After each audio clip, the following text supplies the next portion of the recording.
નમસ્કાર નમસ્કાર નમસ્કાર વિદ્યાર્થી મિત્રો, કેમ છો? ફરી એકવાર આપનું હાર્દિક સ્વાગત છે આપની પોતાની યુટ્યુબ ચેનલ સ્ટડી માસ્ટરમાં. પાછલા વિડીયો લેક્ચરમાં આપણે જોયું કે યોગ ક્રિયા કોને કહેવામાં આવે છે, છેદ ક્રિયા કોને કહેવામાં આવે છે. આજે આપણે તેને લગતા કેટલાક સ્વાધ્યાયના પ્રશ્નો છે તે જોવા જઈ રહ્યા છીએ. પરંતુ તે પહેલાં હંમેશની માફક આપણે શરૂઆત કરીશું એક સારા સુવિચાર સાથે કે good people do not need laws to tell them to act responsibly, while bad people will find a way around the laws. એનો મતલબ એવું છે કે જે સારા માણસો છે તેને કાયદાની કોઈ જરૂરિયાત નથી, પરંતુ જે ખરાબ માણસો છે તે કાયદામાંથી પણ પોતાની છટકબારી છે તે હંમેશા શોધી લેતા હોય છે. એટલે કે તેના પર ગમે તેવો કાયદો નાખવામાં આવે તો આપણે બધા સમાજની અંદર રહીએ છીએ તો આપણને ખબર જ છે કે સરકાર છે અથવા તો આપણે જે કોઈ પણ જગ્યાએ કામ કરીએ છીએ ત્યાં ગમે તેવા કાયદા નાખવામાં આવે છતાં પણ લોકો તેમાંથી છટકબારી શોધી લેતા હોય છે. એટલે આપણે બધાએ સારા માણસો બનવાનું છે કે જેથી કરીને આવા કાયદાની કોઈ જરૂરિયાત રહે નહીં. તો ચાલો વિદ્યાર્થી મિત્રો શરૂઆત કરીએ સ્વાધ્યાય 1.4ની. સ્વાધ્યાય 1.4 નીચે આપેલી જોડીઓના ગણોનો યોગગણ લખો.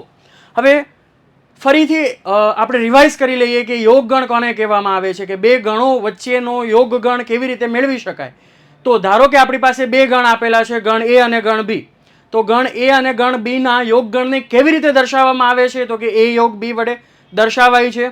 અને તેમાં કેવા સભ્યો હશે, તો કે જે સભ્ય ગણ એમાં આવેલા છે અથવા ગણ બીમાં આવેલા છે અથવા બંનેમાં આવેલા છે તેવા તમામ સભ્યોથી બનતો ગણ તેને ગણ એ અને ગણ બીનો યોગગણ કહેવામાં આવે છે. ઇન શોર્ટ, ગણ એમાં અને ગણ બીમાં રહેલા તમામ સભ્યોને રિપીટ કર્યા વગર લખી લેવાના છે. તો ચાલો મિત્રો, અહીંયા આપણને બે ગણ આપેલા છે, ગણ એક્સ અને ગણ વાય, જેમાં ગણ એક્સની અંદરના સભ્યો છે 1, 3 અને 5, જ્યારે ગણ વાયના સભ્યો છે 1, 2 અને 3. તો અહીંયા તમે જોઈ શકો છો કે 1 અને 3 એ બંને ગણની અંદર રહેલા કોમન સભ્યો છે. તો જ્યારે પણ આપણે યોગગણ લખીશું ત્યારે 1 અને 3 ને માત્ર એક જ વાર લખીશું અને જ્યારે બાકીના સભ્યોને એક એક વાર લખી લઈશું. માટે ગણ એક્સ અને ગણ વાયના યોગગણમાં કેટલા સભ્યો આવશે, તો કે 1, 2, 3, 5. માટે એક્સ યુનિયન વાય અથવા એક્સ યોગ વાય ઇઝ ઇક્વલ્સ ટુ 1, 2, 3, 5. છે ને એકદમ સરળ વિદ્યાર્થી મિત્રો? તો કે હા, એકદમ સરળ છે. ચાલો પછીનો પ્રશ્ન જુઓ કે જેની અંદર ગણ એની અંદર અંગ્રેજી મૂળાક્ષરના સ્વરો આપેલા છે, એટલે કે એ ઈ આઈ ઓ યુ, અને ગણ બીના સભ્યો છે એ બી સી. તો આપણે ગણ એનો અને ગણ બીનો યોગ ગણ એટલે કે એ યોગ બી લખવાનો છે. તો એ યોગ બીમાં કયા કયા સભ્યો આવશે, તો કે તમે જોઈ શકો છો કે એ છે એ બંને એની અંદર છે. એટલે કે આપણે જ્યારે યોગગણ લખીશું ત્યારે ગણની અંદર એને માત્ર એક જ વાર લખીશું, જ્યારે બાકીના ગણ બીના અને ગણ એના તમામ સભ્યોને લખી લેવાના છે. વિદ્યાર્થી મિત્રો, ગણની અંદર ક્રમનું કોઈ મહત્વ નથી. એટલે કે આ સભ્ય તમે પહેલાં લખો છો, આ પછી લખો છો, તેનાથી કોઈ ફરક પડવાનો નથી. પરંતુ હા, તમામ સભ્યો છે તે આવી જવા જોઈએ તેની તમારે કાળજી લેવાની છે. તો એ યોગ બીમાં કયા કયા સભ્યો આવશે,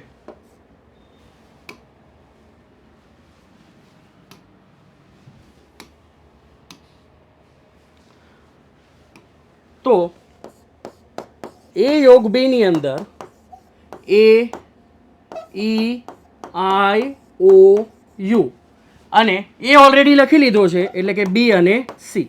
તો કુલ આટલા સભ્યો છે તે બંનેના યોગ ગણની અંદર આવશે. ચાલો મિત્રો પછીનો પ્રશ્ન જોઈએ. તો એ છે કે ગણ એ છે એ એવા એક્સનો સમૂહ છે કે જ્યાં એક્સ એ 3ની ગુણિત પ્રાકૃતિક સંખ્યા છે. 3ની ગુણિત એટલે કે 3ના મલ્ટિપલ્સ, એટલે કે 3 એકા 3, 3 દુ 6, 3 તાલી 9, એટલે કે 3, 6, 9, 12, 15.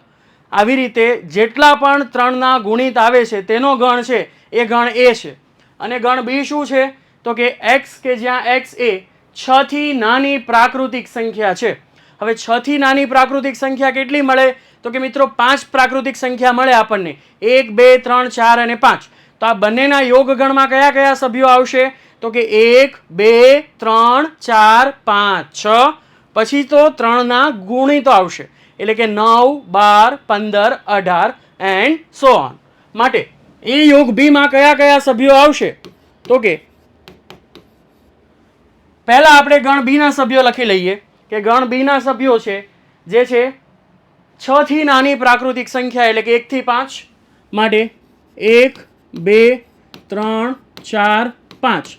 હવે આપણે 3 ના મલ્ટિપલ્સ લખવાના છે. એમાં 3 ઓલરેડી આપણે લખી લીધો છે એટલે કે એની પછીના જે ગુણિત છે એ છે 6 9 12 15 18 એન્ડ સો ઓન. રાઈટ? તો છે ને ખૂબ સરળ? તો કે હા, એકદમ સરળ છે. ચાલો ચોથો પ્રશ્ન જોઈએ કે ગણ એ કેવો ગણ છે? તો કે x નો સમૂહ છે. કેવા x નો સમૂહ છે? કે જ્યાં x એ પ્રાકૃતિક સંખ્યા છે. કેવી પ્રાકૃતિક સંખ્યા છે? કે 1 less than x less than or equals to 6. એનો મતલબ કે 1 થી મોટી અને 6 કરતા નાની પ્રાકૃતિક સંખ્યાઓનો સમૂહ છે. તો ચાલો પહેલા તો આપણે ગણ એ ને યાદીની રીતે લખી લઈએ. તો ગણ એમાં કયા કયા સભ્યો આવશે? તો કે 1 થી મોટી એટલે કે 2 3 4 5. શું 6 ને લેવાની છે? તો કે હા, લેવાની છે. કેમ લેવાની છે? કારણ કે અહીંયા આપેલું છે less than or equals to એટલે કે 6 અને 6 કરતા નાની. ચાલો હવે ગણ બી માં કેવા સભ્યો આવશે? તો કે x કે જ્યાં x એ પ્રાકૃતિક સંખ્યા છે અને 6 less than x less than 10. એનો મતલબ કે x એ 6 થી મોટી અને 10 થી નાની પ્રાકૃતિક સંખ્યા છે એટલે કે આપણને 3 પ્રાકૃતિક સંખ્યાઓ મળશે 7 8 અને 9. માટે ગણ બી ના સભ્યો છે તે હશે 7 8 અને 9. હવે આપણે ગણ એ નો અને ગણ બી નો યોગ ગણ લખવાનો છે એટલે કે એ યોગ બી. તો એ યોગ બી માં કેવા સભ્યો આવશે? કે જે ગણ એ માં હોય અથવા ગણ બી માં હોય અથવા બંનેમાં હોય તેવા તમામ સભ્યોનો ગણ એ યોગ બી થશે. તો 2 3 4 5 6 7 8 9. 2 3 4 5 6 7 8 9. તો કુલ આટલા સભ્યો છે એ ગણ એ યોગ બી માં આવશે. ચાલો પાંચમું જો કે ગણ એની અંદરના સભ્યો છે 1 2 3 અને ગણ બી છે તે ખાલી ગણ છે કારણ કે b = 5 આપેલું છે. હવે આપણે જ્યારે યોગ ક્રિયા વિશે શીખ્યા ત્યારે યોગ ક્રિયાના કેટલાક ગુણધર્મોની પણ ચર્ચા કરી હતી અને તેમાંનો એક ગુણધર્મ તે ફરીથી યાદ કરી લઈએ કે કોઈ પણ ગણનો ખાલી ગણ સાથેનો યોગ ગણ હંમેશા ગણ પોતે મળે છે. એટલે કે એ નો બી સાથેનો યોગ ગણ એ શું થશે? તો કે ગણ એ પોતે થશે. કેમ એવું? કારણ કે ગણ બી માં તો એક પણ સભ્ય નથી. હવે આપણે યોગ ગણ એટલે કે એની અંદર કેવા સભ્યો લખીએ છીએ? કે જે ગણ એ માં હોય અથવા ગણ બી માં હોય અથવા બંનેમાં હોય. હવે ગણ બી માં તો કંઈ નથી એટલે કે માત્ર આપણે ગણ એના તમામ સભ્યોને લખી લેવાના છે. એટલે કે ગણ એમાં કેટલા સભ્યો છે? તો કે 1 2 3. તો તેના તે જ સભ્યો એ ગણ એ અને ગણ બી ના યોગ ગણની અંદર આવશે અને એટલા માટે એ યોગ બી બરાબર ગણ એ પોતે થશે. માટે એ યોગ બી બરાબર એ બરાબર 1 2 3 થશે.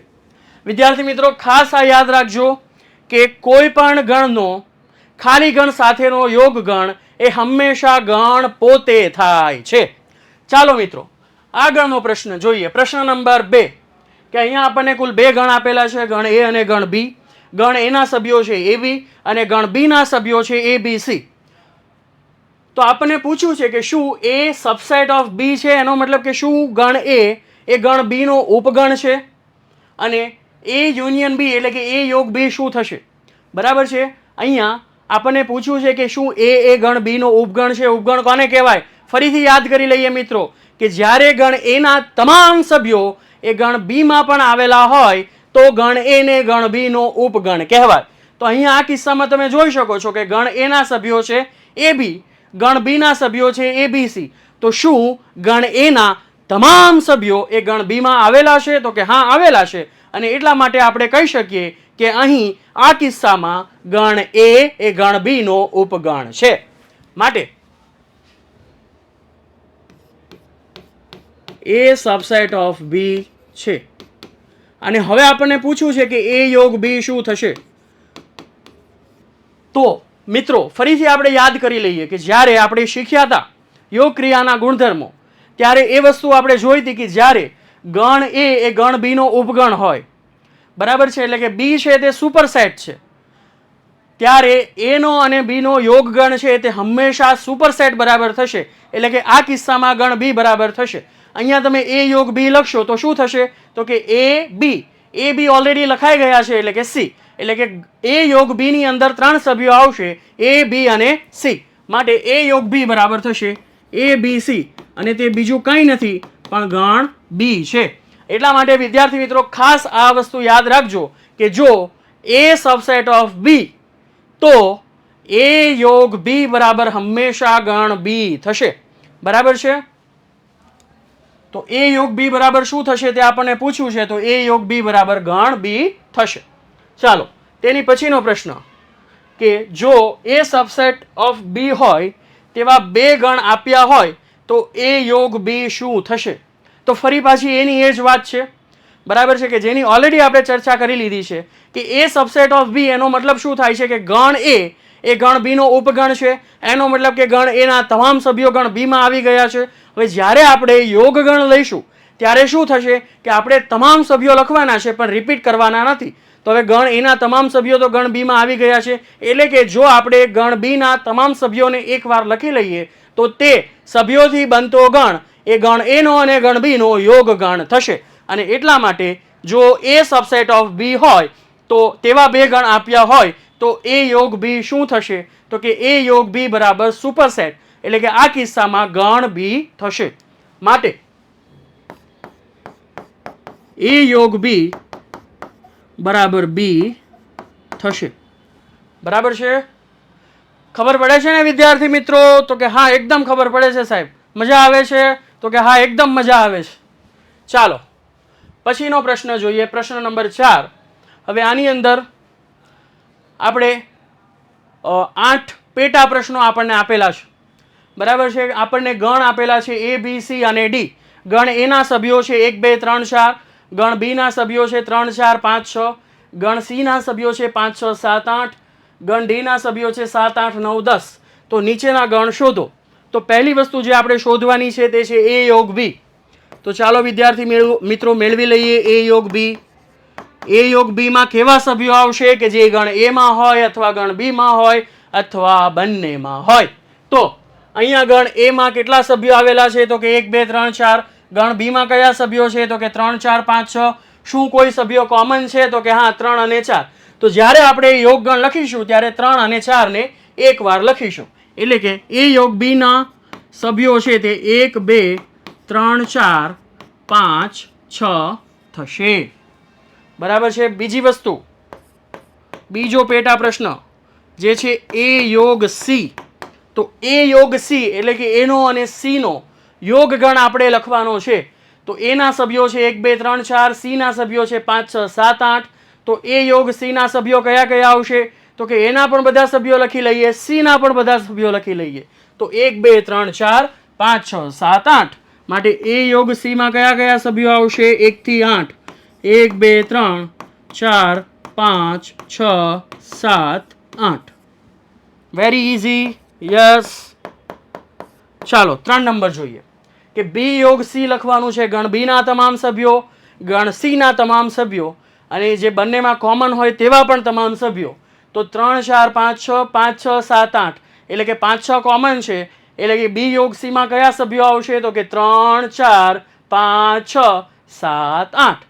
માટે બી યોગ સી ના સભ્યો થશે 3 4 5 6 7 8. ચાલો મિત્રો ચોથો પ્રશ્ન જોઈ લઈએ. શું છે? તો કે બી યોગ ડી શોધવાનું છે. બી યોગ ડી 3 4 5 6 7 8 9 10. કોઈ સભ્યો કોમન નથી, બધા સભ્યો લખી લઈએ. તો બી યોગ ડી માં કયા કયા સભ્યો આવશે? તો કે 3 4 5 6 7 8 9 10. 3 4 5 6 7 8 9 10. રાઈટ? ચાલો હવે પાંચમું છે. એમાં ઘણા વિદ્યાર્થીઓ કહેશે કે આમાં તો આપણે 3 ગણનો યોગ ગણ શોધવાનો કીધો છે. તો કંઈ વાંધો નહીં. જ્યારે આપણને 1 2 કરતાં વધારે ગણનો યોગ ગણ શોધવાનો કીધો હોય ત્યારે પણ કોન્સેપ્ટ છે તે તો સેમ જ છે કે હવે આપણે શું કરીશું કે ત્રણ ગણની અંદર આવેલા તમામ સભ્યોને લખી લેવાના છે. જો કોઈ સભ્યો રિપીટ થતા હોય તો તેને માત્ર એક જ વાર લખવાનો છે. તો એ યોગ બી યોગ ડી એટલે કે એમાં, બીમાં અને ડીમાં રહેલા તમામ સભ્યોને લખી નાખીએ તો 1 2 3 4 5 6 7 8 9 10 માટે સોરી આપણે પહેલા શોધવાનું છે એ યોગ બી યોગ સી એટલે કે 1 2 3 4 5 6 7 8 માટે એ યોગ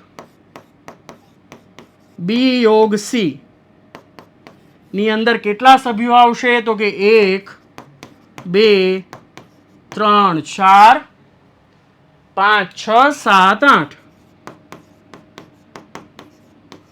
ચાલો પછીનો પ્રશ્ન નંબર 6 ગળે 6 એ યોગ બી યોગ ડી તો એ યોગ બી યોગ ડી એના તમામ સભ્યો, બીના તમામ સભ્યો, ડીના તમામ સભ્યો તો 1 2 3 4 5 6 7 8 9 10 માટે એ યોગ બી યોગ ડી ઇઝ ઇક્વલ્સ ટુ 1 2 3 4 5 6 7 8 9 10 આટલા સભ્યો થશે. ચાલો પછીનું છેલ્લું 7મું કે બી યોગ સી યોગ ડી એટલે કે બીમાં રહેલા સભ્યો, સીમાં રહેલા સભ્યો અને ડીમાં રહેલા તમામ સભ્યોને લખીશું. તો 3 4 5 6 5 6 રિપીટ થાય છે એટલે કે 3 4 5 6 7 8 9 10 એટલે કે 3 થી લઈને 10 સુધીની તમામ પ્રાકૃતિક સંખ્યા લખીશું. બી યોગ સી યોગ D is equals two 3 4 5 6 7 8 9 10 right છે ને? ખૂબ સરળ મિત્રો. ચાલો પછીનો પ્રશ્ન જોઈએ કે પ્રશ્ન 1માં આપેલી જોડીઓના ગણોનો છેદગણ શોધો. તો ફરી પાછું આપણે રિવાઇઝ કરી લઈએ. છેદગણ કોને કહેવામાં આવે કે જ્યારે આપણી પાસે બે ગણ આપેલા હોય, ગણ એ અને ગણ બી, તો છેદગણમાં કયા કયા સભ્યો આવશે તો કે જે સભ્યો બંને ગણની અંદર કોમન હોય એટલે કે આપણને એવા કેટલાક સભ્યો મળશે કે જે બંને ગણમાં આવેલા હોય તો તેવા સભ્યોથી બનતો ગણ તેને ગણ એનો અને ગણ બીનો છેદગણ કહેવામાં આવે છે. કેટલાક વિદ્યાર્થી મિત્રો એવું પણ કહેશે કે સાહેબ એવું પણ બની શકે ને કે ગણ એમાં અને ગણ બીમાં કોઈ સભ્ય સમાન ન હોય. તો હા, બની શકે. તો તેવા કિસ્સામાં ગણ એનો અને ગણ બીનો છેદગણ છે તે ખાલી ગણ થશે. અને જ્યારે ગણ એનો અને ગણ બીનો છેદગણ છે તે ખાલી ગણ થાય ત્યારે તેવા કિસ્સામાં ગણ એ અને ગણ બીને પરસ્પર અલગ ગણો કહેવાય. કારણ કે ગણ એના અને ગણ બીના તમામ સભ્યો પૈકીના કોઈ પણ સભ્યો સમાન નથી. એટલા માટે જ્યારે એ છેદ બી બરાબર 5 થાય ત્યારે ગણ એ અને ગણ બીને પરસ્પર અલગ ગણ કહેવામાં આવે છે. તો અહીંયા પ્રશ્ન 1ની અંદર આપણે શું શોધવાનું છે તો કે છેદગણ શોધવાનો છે. કોનો છેદગણ શોધવાનો છે તો કે ગણ એક્સનો અને ગણ વાયનો છેદગણ શોધવાનો છે. એક્સમાં કયા કયા સભ્યો છે 1 3 5, વાયના સભ્યો છે 1 2 3. તો એવા કયા કયા સભ્યો છે કે જે બંનેમાં કોમન હોય તો કે 1 બંનેમાં છે, 3 બંનેમાં છે, બરાબર છે. એટલા માટે એક્સ છેદ વાયની અંદર કયા સભ્યો આવશે તો કે 1 અને 3. માટે લખી લઈએ કે એક્સ છેદ y is equals to set 1 3. બરાબર છે વિદ્યાર્થી મિત્રો? એકદમ સરળ છે. હવે ગણ એ છે એ સ્વરોનો ગણ છે એ આયોયુ અને ગણ બીના સભ્યો છે એ બી સી. તો શું બંને ગણની અંદરના કોઈ સભ્યો કોમન છે તો કે હા, તમે જોઈ શકો છો કે એ છે એ ગણ એનો પણ સભ્ય છે અને એ છે એ ગણ બીનો પણ સભ્ય છે અને એની સિવાયના કોઈ સભ્યો છે તે કોમન નથી. અને એટલા માટે એ છેદ બીમાં કયા કયા સભ્યો આવશે તો કે માત્ર એક જ સભ્ય આવશે અને તે સભ્ય છે એ. વિદ્યાર્થી મિત્રો, જે ગણની અંદર માત્ર એક જ સભ્ય આવેલો હોય તેવા ગણને કેવો ગણ કહેવાય છે? જે વિદ્યાર્થીઓને ખબર હોય તે જલ્દીથી કોમેન્ટ કરે કે જો ગણની અંદર માત્ર એક જ સભ્ય હોય તો તેવા ગણને કયો ગણ કહેવાય. ચાલો પછીનો પ્રશ્ન જોઈએ તો કે 3 એની અંદર ગણ એ કોનો ગણ છે તો કે x, કે જ્યાં x એ 3 ની ગુણિત પ્રાકૃતિક સંખ્યા છે. 3 ની ગુણિત પ્રાકૃતિક સંખ્યા એટલે કે ગણ એ ના સભ્યો છે તે કેવા હશે તો કે 3, 6, 9, 12, 15 એન્ડ સો ઓન. અનંત ગણ છે, બરાબર, કારણ કે ગુણિત પ્રાકૃતિક સંખ્યા તો આપણને મળ્યા જ કરશે. હવે ગણ બી છે એ શાંત ગણ છે, કારણ કે x, કે જ્યાં x એ 6 થી નાની પ્રાકૃતિક સંખ્યા છે. 6 થી નાની પ્રાકૃતિક સંખ્યા કેટલી મળે તો કે 5 પ્રાકૃતિક સંખ્યા મળે. 1, 2, 3, 4, 5. હવે આપણે શોધવાનું છે a છેદ b. તો a છેદ b માં કેવા સભ્યો આવશે કે જે સભ્યો બંને ગણની અંદર કોમન હોય. તો અહીંયા તમે જોઈ શકો છો કે 3 છે તે બંને ગણની અંદર આવેલ છે અને એટલા માટે a છેદ b માં માત્ર એક જ સભ્ય આવશે અને તે સભ્ય છે 3. રાઈટ? ચાલો પછીનો પ્રશ્ન જોઈએ 4 નંબરનો, કે ગણ એ કેવો ગણ છે તો કે x નો ગણ કે જ્યાં x એ પ્રાકૃતિક સંખ્યા છે અને 1 less than x less than or equals to 6, એટલે કે 1 થી મોટી અને 6 કરતા નાની પ્રાકૃતિક સંખ્યાઓનો સમૂહ. માટે ગણ એ ના સભ્યો કયા કયા હશે તો કે 1 થી મોટા એટલે કે 2, 3, 4, 5, 6 ને પણ લેવાનો છે કારણ કે less than or equals to આપેલું છે. પછી બીજું છે બી. ગણ બી એ કેવો ગણ છે તો કે x, કે જ્યાં x એ પ્રાકૃતિક સંખ્યા છે અને 6 less than x less than 10, એનો મતલબ કે 6 થી મોટી અને 10 થી નાની, તો કે આપણને 3 પ્રાકૃતિક સંખ્યાઓ મળશે, 7, 8 અને 9. માટે ગણ બી ના સભ્યો છે 7, 8 અને 9. હવે આપણે શોધવાનું છે a છેદ b. a છેદ b એટલે કેવા સભ્યો મિત્રો તો કે જે બંનેની અંદર કોમન હોય તેવા. તો આના સભ્યો છે 2, 3, 4, 5, 6, આના સભ્યો છે 7, 8, 9. તો ગણ એમાં અને ગણ બીમાં કોઈ પણ એવો સભ્ય તમને દેખાય છે કે જે કોમન હોય તો કે ના સાહેબ, એક પણ સભ્ય દેખાતો નથી અને એટલા માટે ગણ એ નો અને ગણ બી નો છેદ ગણ છે તે ખાલી ગણ થશે.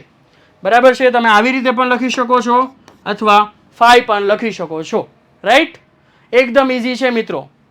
પ્રશ્ન નંબર 5, ગણ એ ની અંદર 3 સભ્યો છે 1, 2, 3 અને ગણ બી છે તે ખાલી ગણ છે. ફરી પાછું મિત્રો યાદ કરી લઈએ કે જ્યારે આપણે છેદ ક્રિયાના કેટલાક ગુણધર્મો જોયા હતા તો તેમાંનો એક ગુણધર્મ હતો કે કોઈ પણ ગણનો ખાલી ગણ સાથેનો છેદ ગણ હંમેશા ખાલી ગણ થાય છે. એવું કેમ? કારણ કે અહીંયા તમે જોઈ શકો છો કે ગણ એમાં 3 સભ્યો છે 1, 2, 3. હવે ખાલી ગણમાં તો કોઈ સભ્ય જોવાના નથી. હવે જો ખાલી ગણમાં કોઈ સભ્ય જ નથી તો બંને ગણની અંદર કોમન સભ્યોનો તો વાત જ થઈ શકે નહીં અને એટલા માટે કોઈ પણ ગણનો ખાલી ગણ સાથેનો છેદ ગણ તે હંમેશા ખાલી ગણ થશે. માટે a છેદ b બરાબર શું થશે તો કે 5. a છેદ b બરાબર ખાલી ગણ થશે. ચાલો પછીનો પ્રશ્ન જોઈએ.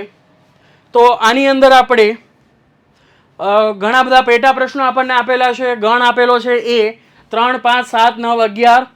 ગણ બી છે 7, 9, 11, 13. ગણ સી છે 11, 13, 15.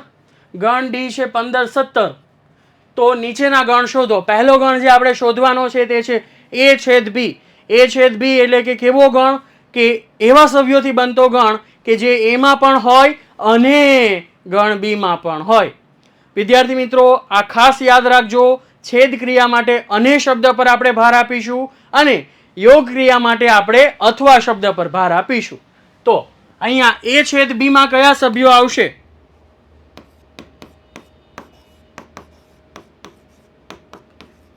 કે જે સભ્ય ગણ એ માં પણ હોય અને ગણ બી માં પણ હોય.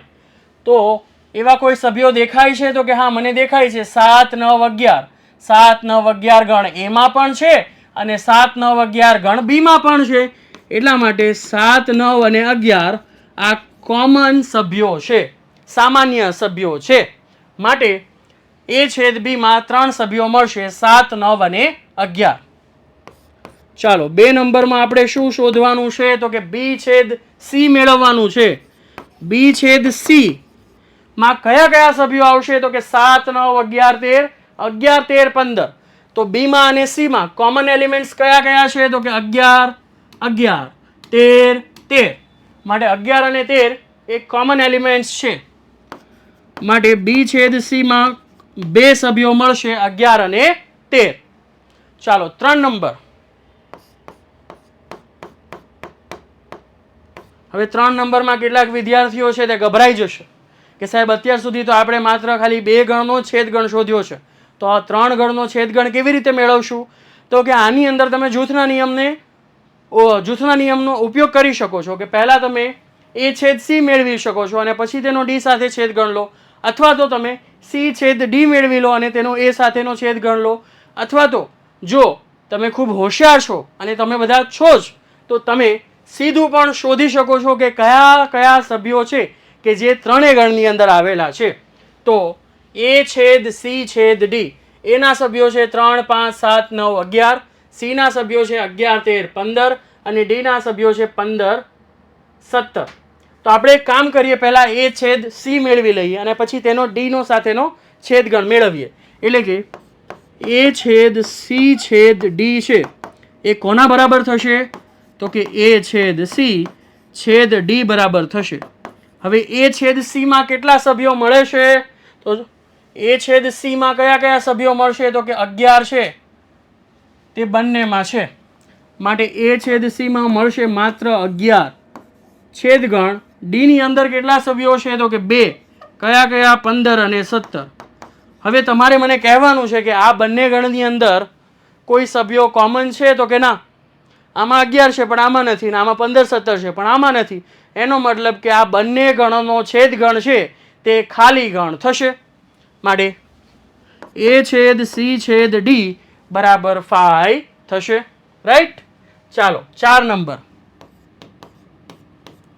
એમાં મેળવવાનું છે આપણે એ છેદ સી.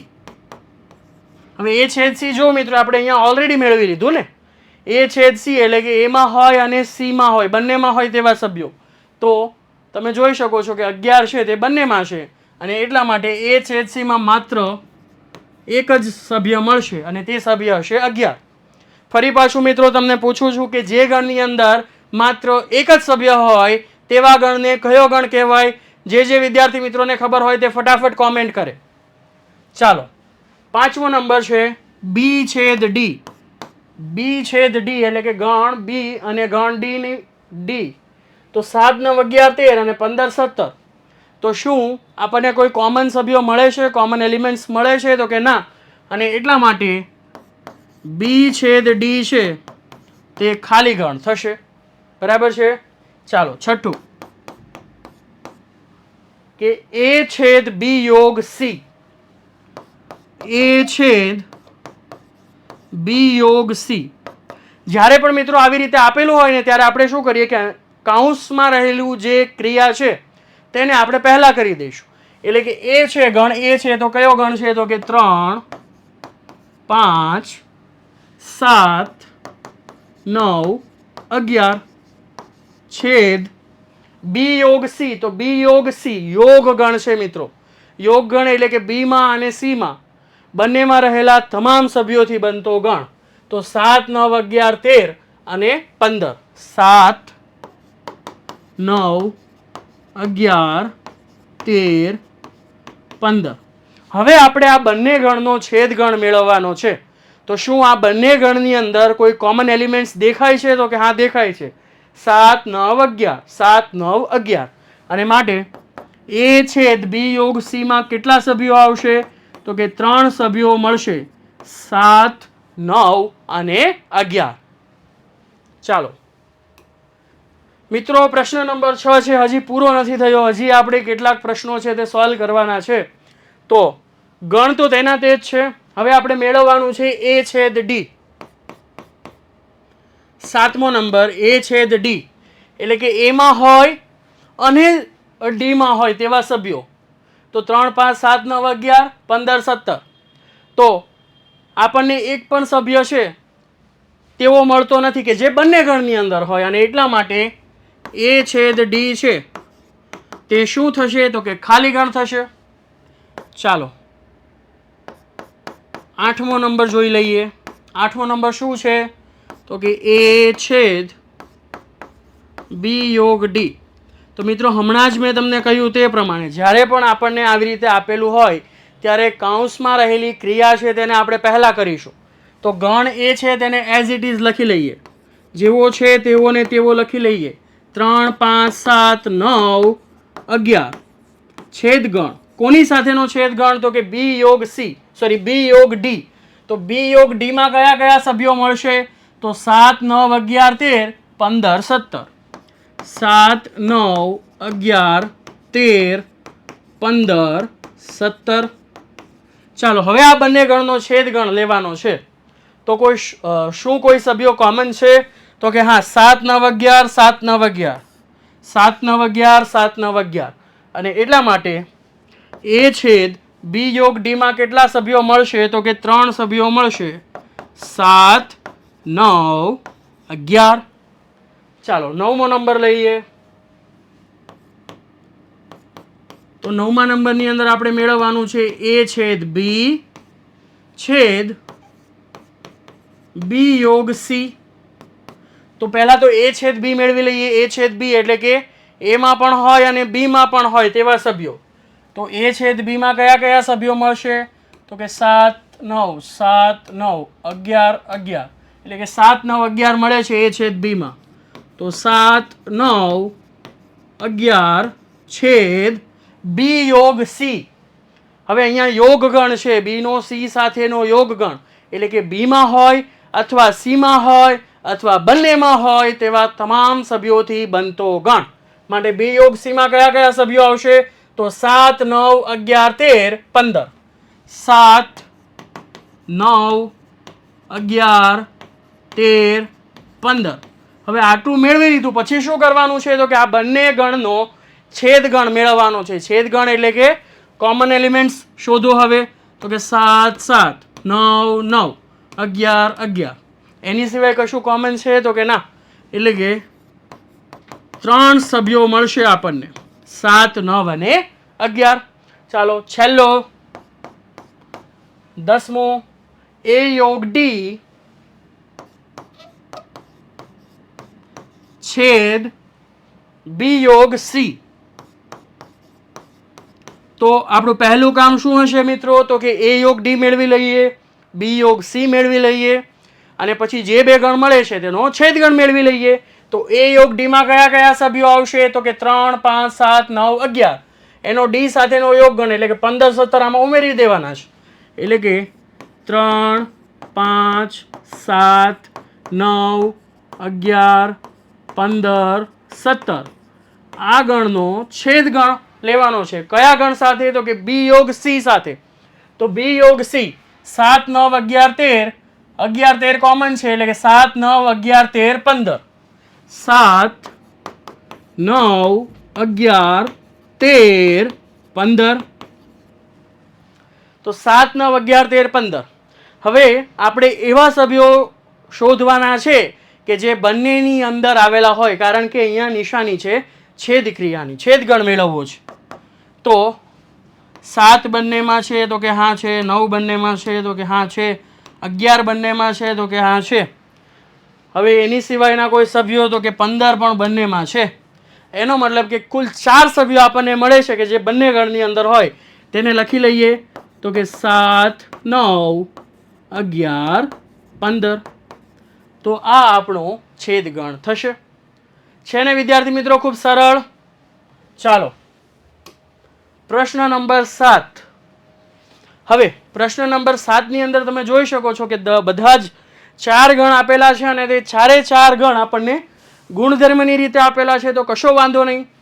આપણે પહેલા સમજી લઈએ કે ગણના સભ્યો છે તે કેવા પ્રકારના હશે. તો કે ગણ એ ની અંદર કેવા સભ્યો આવેલા છે? તો કે x, કે જ્યાં x એ પ્રાકૃતિક સંખ્યા છે એટલે કે બધી જ પ્રાકૃતિક સંખ્યાનો ગણ. એટલે કે a ની જગ્યાએ તમે n પણ લઈ શકો છો, n ને કન્સિડર કરી શકો છો.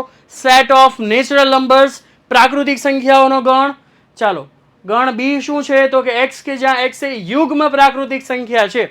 યુગ્મ પ્રાકૃતિક સંખ્યા એટલે કેવી સંખ્યા? તો કે 2 4 6 8 10 એન્ડ સો ઓન. એટલે કે બેકી પ્રાકૃતિક સંખ્યા. ગણ સી છે તે x, કે જ્યાં x એ અયુગ્મ પ્રાકૃતિક સંખ્યા એટલે કે એકી પ્રાકૃતિક સંખ્યા એટલે કે 1 3 5 7 9 11 એન્ડ સો ઓન. ચાલો, ગણ ડી શું છે? તો કે x, કે જ્યાં x એ અવિભાજ્ય સંખ્યા છે. બરાબર છે. અવિભાજ્ય સંખ્યા કોને કહેવાય? કે જે સંખ્યાને માત્ર બે જ અવયવ હોય. કયા કયા બે અવયવ હોય? તો કે એક અવયવ એક અડે એક, અને બીજો અવયવ સંખ્યા પોતે.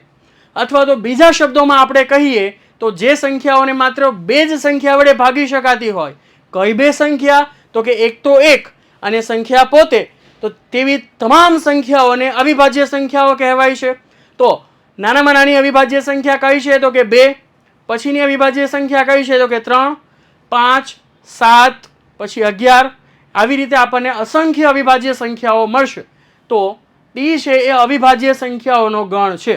તો હવે આપણને ખબર પડી ગઈ છે કે કયા ગણના સભ્યો કેવા પ્રકારના છે. તો હવે આપણે મેળવી શકીશું a છેદ b, a છેદ c, a છેદ d, b છેદ c, b છેદ d અને c છેદ d. ચાલો, પહેલું શું મેળવવાનું છે? તો કે a છેદ b.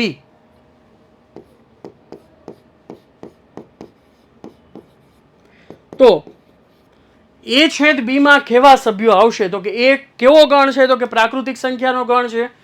બી કયો ગણ છે? તો કે યુગ્મ પ્રાકૃતિક સંખ્યાનો ગણ છે. તો બંને ગણની અંદર આવેલી હોય તેવી સંખ્યાઓ કઈ કઈ થશે? તો કે આ યુગ્મ પ્રાકૃતિક સંખ્યાઓનો ગણ છે તે બંને ગણની અંદર આવી જશે. કેમ? કારણ કે દરેક યુગ્મ પ્રાકૃતિક સંખ્યા એ પ્રાકૃતિક સંખ્યા તો છે જ ને. એટલા માટે એનો અને બીનો છેદ ગણ છે તે શું થશે? તો કે ગણ બી થશે. બરાબર છે. એટલે કે a છેદ b બરાબર શું થશે? તો કે ગણ બી થશે.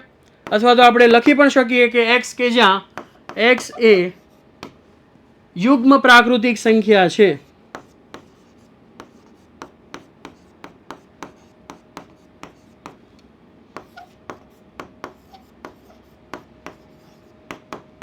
ચાલો, બીજો નંબર મગડે 2, a છેદ c મેળવવાનું છે. a છેદ c. તો a છે એ પ્રાકૃતિક સંખ્યાઓનો ગણ છે, c છે તે અયુગ્મ પ્રાકૃતિક સંખ્યાઓનો ગણ છે. તો બંને ગણની અંદરના કોમન સભ્યો કયા? તો કે અયુગ્મ પ્રાકૃતિક સંખ્યા. કારણ કે દરેક અયુગ્મ પ્રાકૃતિક સંખ્યા એ પ્રાકૃતિક સંખ્યા તો છે જ ને. એટલા માટે a છેદ c બરાબર શું થશે? તો કે ગણ c થશે. માટે a છેદ c બરાબર શું થશે? તો કે c. એને આપણે આવી રીતે પણ લખી શકીએ કે x, કે જ્યાં x એ અયુગ્મ પ્રાકૃતિક સંખ્યા છે.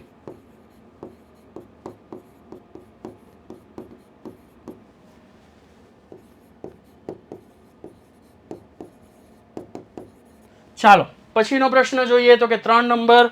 શું છે 3 નંબર? તો કે a છેદ d. હવે a છેદ d તો x, કે જ્યાં x એ પ્રાકૃતિક સંખ્યા છે અને x એ અવિભાજ્ય સંખ્યા છે. તો શું દરેક અવિભાજ્ય સંખ્યા એ પ્રાકૃતિક સંખ્યા છે? તો કે હા, દરેક અવિભાજ્ય સંખ્યા એ પ્રાકૃતિક સંખ્યા તો છે જ ને.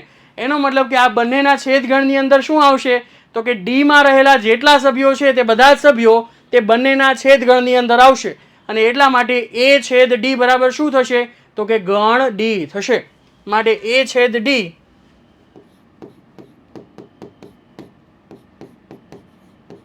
બરાબર d થશે. અને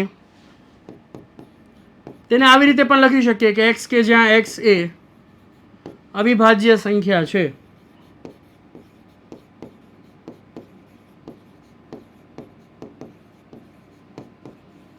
ચાલો મિત્રો, આગળનો પ્રશ્ન જોઈએ. પ્રશ્ન નંબર 4 જે છે b છેદ c.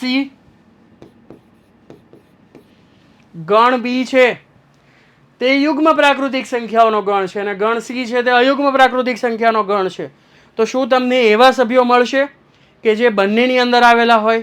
અને જો એવા સભ્યો મળે ને તો મારે છે ને ટકો કરાવી નાખવાનો છે. ભલા માણસ આવો ક્લેમ માણસ ક્યારે કરે?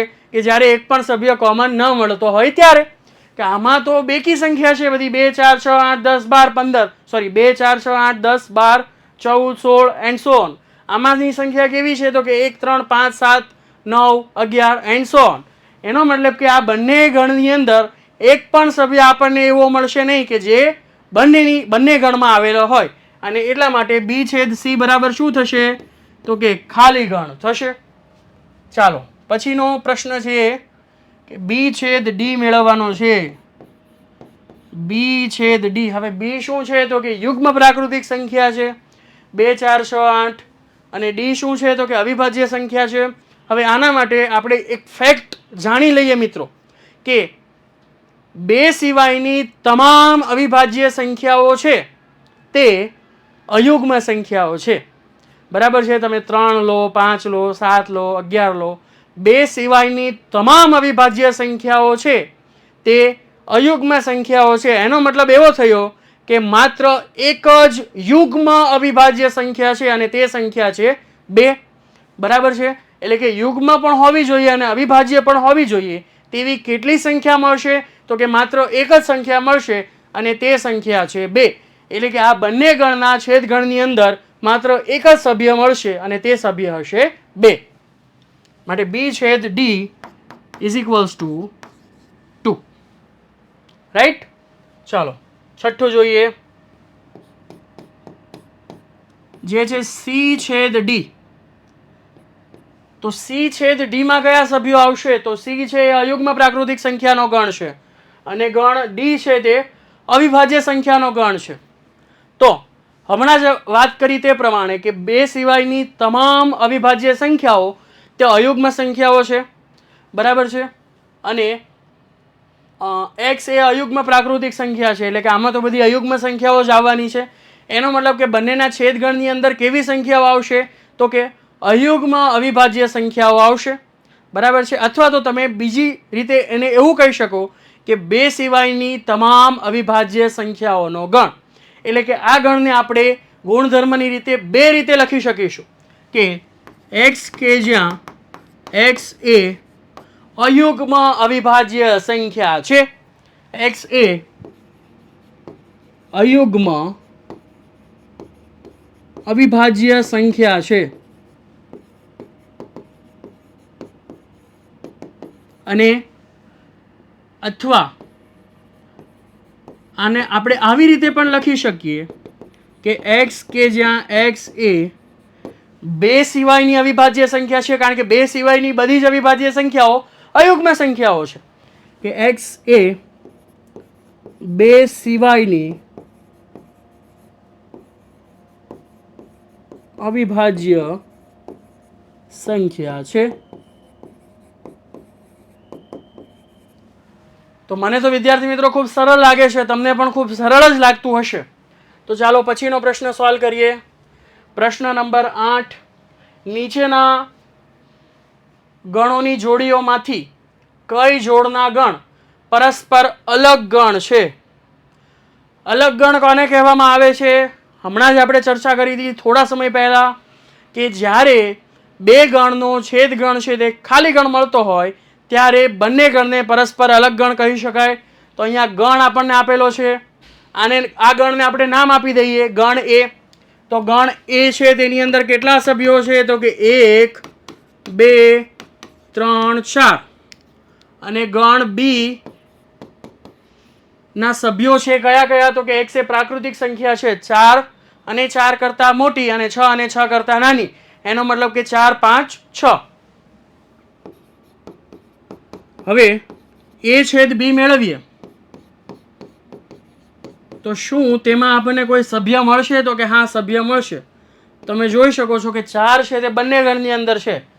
એનો મતલબ કે એ છેદ બી માં શું મળશે તો કે 4 મળશે. શું આ ખાલી ગણ છે તો કે આ ખાલી ગણ નથી. અને જો આ ખાલી ગણ નથી તો આપેલા બંને ગણો પરસ્પર અલગ ગણ નથી, અને માટે એ અને બી પરસ્પર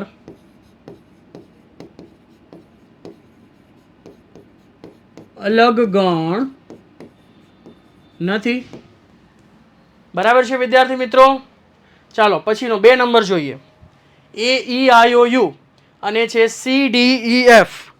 તો આમાંના કોઈ સભ્યો, પહેલા તો આપણે નામ આપી દઈએ, આ ગણને એ નામ આપી દઈએ અને આ ગણને બી નામ આપી દઈએ. એવું જરૂરી નથી કે એ અને બી નામ આપવું. કોઈ કહેશે કે મારે પી ક્યુ નામ આપવું છે તો પી ક્યુ આપી શકો છો. કોઈ કહે કે મારે એક્સ વાય નામ આપવું છે તો એક્સ વાય આપી શકો છો. બરાબર છે.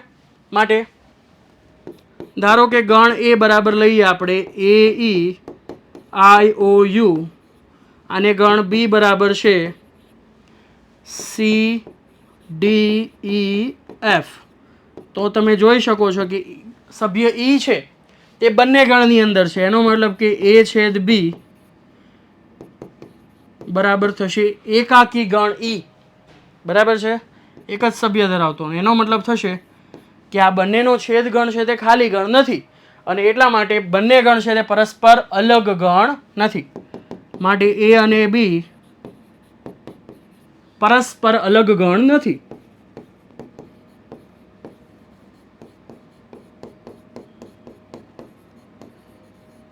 ચાલો પછીનો પ્રશ્ન જોઈ લઈએ મિત્રો. તો કે x કે જ્યાં x એ યુગ્મ પૂર્ણાંક છે અને x કે જ્યાં x એ અયુગ્મ પૂર્ણાંક છે. હવે એક યુગ્મ પૂર્ણાંક છે અને એક અયુગ્મ પૂર્ણાંક છે. બરાબર છે, તો બંનેમાં કોઈ કોમન સભ્યો મળવાના? તો કે ના મળે. એનો મતલબ કે આ બંને ગણનો છેદ ગણ છે તે શું થશે? તો કે ખાલી ગણ થશે. અને જો ખાલી ગણ થતો હોય તો આપણે એવું કહી શકીએ કે આપેલા ગણો એ પરસ્પર અલગ ગણ છે. માટે અહીંયા આપણે કહી શકીએ કે આપેલ બંને ગણ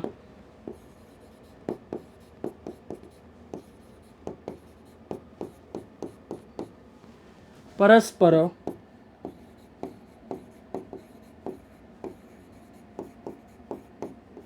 અલગ ગણો છે.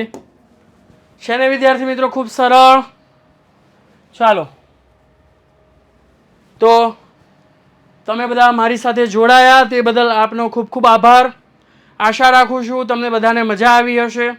જો તમને મજા આવી હોય તો તમે આવી જ રીતે સતત અમારી સાથે જોડાયેલા રહો. અમે એવો પૂરતો પ્રયત્ન કરીશું કે જેથી કરીને તમને સેટિસ્ફેક્શન મળે, અને આવી જ રીતે આપણે પૂરા વર્ષ દરમિયાન મળતા રહીશું. ત્યાં સુધી આવજો વિદ્યાર્થી મિત્રો. ટાટા.